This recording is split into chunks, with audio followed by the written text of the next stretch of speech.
Undisputed, we are live from Los Angeles. I'm Jenny Taft here with Skip Bayless, Shannon Sharp. Guys, good morning. How are we today? Good morning, Jen. How are you today? Better than up in Toronto. Oh, you got a new suit on today, huh?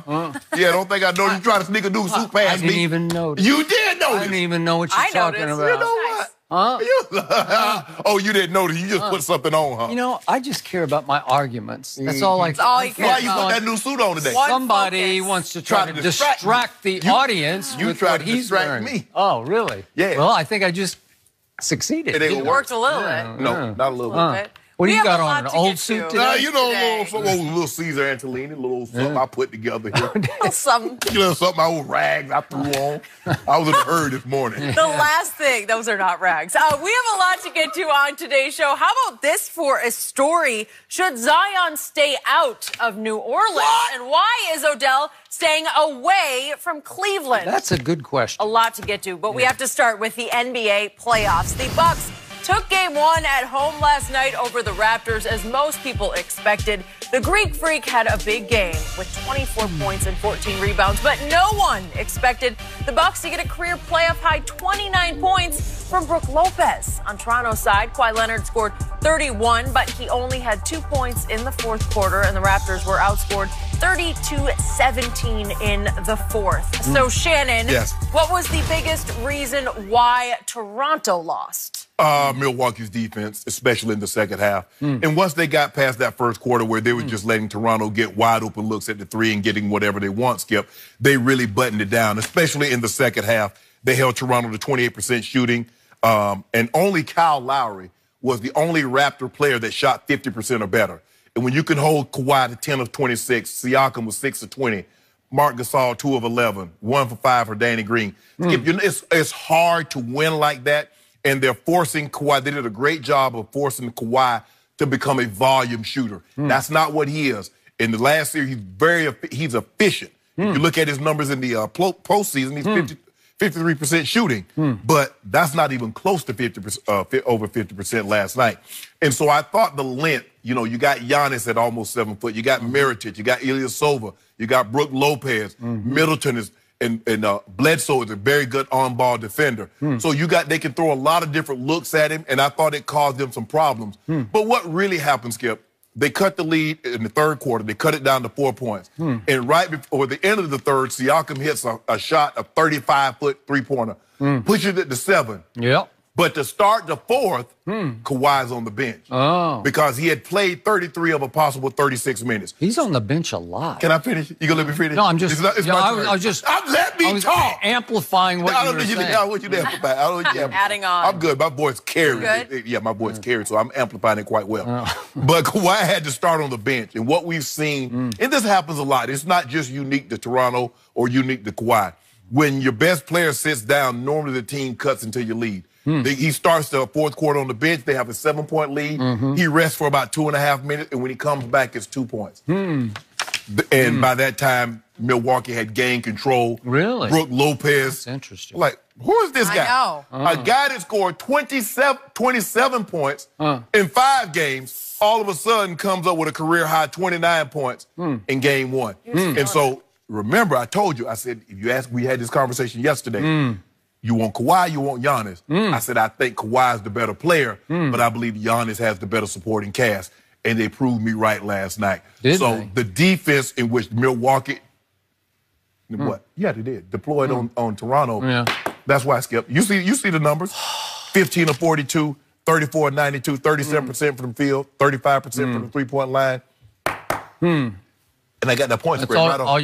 Did I get that point spread? You like that point spread I picked last night, Skip? I don't even know what You know I said 104 to 96. Really? I was off a little bit, old Sharpadamus. It was 108 to 100. Well, Sharpadamus was really off in his assessment of number 2 yesterday because I tried to tell you, I keep trying to tell you, number 2 cannot be trusted when the stakes are at the highest. He had no business making that Game 7 game-winning shot. You know it, and I know it. It was short. It hit the near side of the rim. It had no business lucking in, and it became the luckiest shot in the history of the NBA playoffs. But he followed that up by last night, right on schedule, predictably, costing his team a game the Raptors should have won on the road. Oh, did he cost them? As you just pointed out, I got to get a different TV. I don't know. Maybe I saw a different game, but you got this part right, and then you lost me on all the rest of it. But what you got right was Siakam hit a three-point bomb at the end of the third quarter, a buzzer-beating third-quarter bomb that put them up 7 points at Milwaukee. They had been in control of that game all the way. Every time Milwaukee made a little run, Toronto said, no, we got this. Correct. So now we're going to the fourth quarter up 7, and wouldn't you think it's now time for your quote-unquote superstar to take you home in game 1? Isn't it time for the man you call the best two-way player in all of basketball, the man you proclaimed yesterday is better than the Greek Freak? Isn't it time for him to take over that game in Milwaukee? Doesn't he get a rest? Well, all the stars get a rest for a couple of minutes to start the quarter. Okay, so he got his couple of minutes off, and then he came in. And then what? I'm glad you asked. From that point on, number 2 played like number 2, and I mean real number 2. And from that point on, he, the North, went nothing but south. You know it, and I know it. Number 2, who quit on the San Antonio Spurs, virtually just didn't show up last night in the fourth quarter for his new team because number 2, and you said he turned into a volume shooter? Yes. He took 3 shots in the fourth quarter. He took 26. He took 3 shots. This is the game on the line. You got a lead going to the fourth. You took 3 shots in the fourth quarter. How many did he make, Mr. Sharp? Help me out. What does your researcher tell you? He didn't make any shots. He made no shots in the fourth quarter. He had 2 points. He made 2 measly free throws. And I got to say it, I watched all the post-game coverage on TNT and other networks. I read tons of post-game coverage on all kinds of websites. I didn't hear one peep of criticism for number 2. And you know why? I hate to say this, but I think I've done it again. I think I have turned number 2 into a sympathetic figure.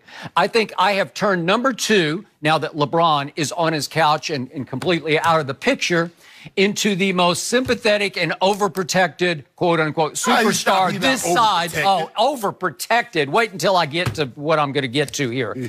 But once again, all I heard after the game was it boiled down to a shootout between Brook Lopez and Kyle Lowry. Who knew? Yeah. What about that guy? How can you give him a pass for that? Because we keep seeing this in the playoffs, and I keep pointing up to you. But let's just look carefully at what happened last night in the fourth quarter. The biggest shame was your guy, the best two-way player in basketball, he got his shot blocked twice by Brook Lopez. Can we see the first one? 7 foot tall. 6 minutes and 11 seconds left. They're down 5, and your guy, number 2, goes into the lane and throws up the weakest. You know what? You will see. He got that. That was just weak. That was desperate force. It was a runner. Let's go to the next one. They're down 5 at that point. Then 1:39 left. You're only down 4. This is a big shot in the game, and you drive on Brook Lopez, and he just takes the ball away from you. Just took it right out of your hands. Are you that guy or not that guy? The game is teetering. If I'm not mistaken, is Brook Lopez an NBA player? Yeah, he's the guy the Lakers dumped last year. They just flat out said, see you later. He had a game. Walk out the door. Yeah, think about it. That's a playoff career high. Don't give me any of that nonsense.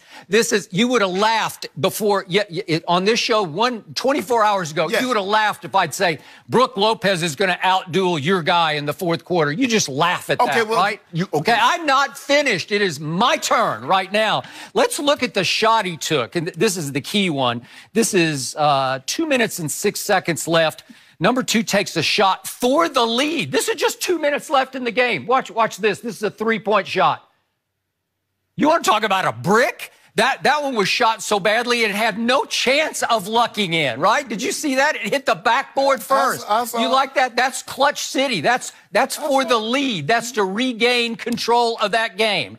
So you're telling me that a guy who took 39 shots in Game 7 at home managed to take only 3 shots. Of course, he missed 23 of those shots. But Skip, you said 3 shots? Come on. But how can you let him off the hook? No, I'm not letting him. You let him off the hook. Hold on. You said he took. Lord have mercy. Hold on. If I'm not mistaken, in Game 7, did he take 39 shots in the fourth quarter, or did he take 39 shots? He missed 23 shots in that game. Okay, he missed 16 last night. That's what I mean by volume shooter. But you said something very interesting. You said he only attempted 3 shots last night. He was 0-3. if you don't mind, I don't know if because the people at home don't have the score sheet. Can you tell the people at home how many shots did Giannis Antetokounmpo attempted last night in the fourth? Who won the game?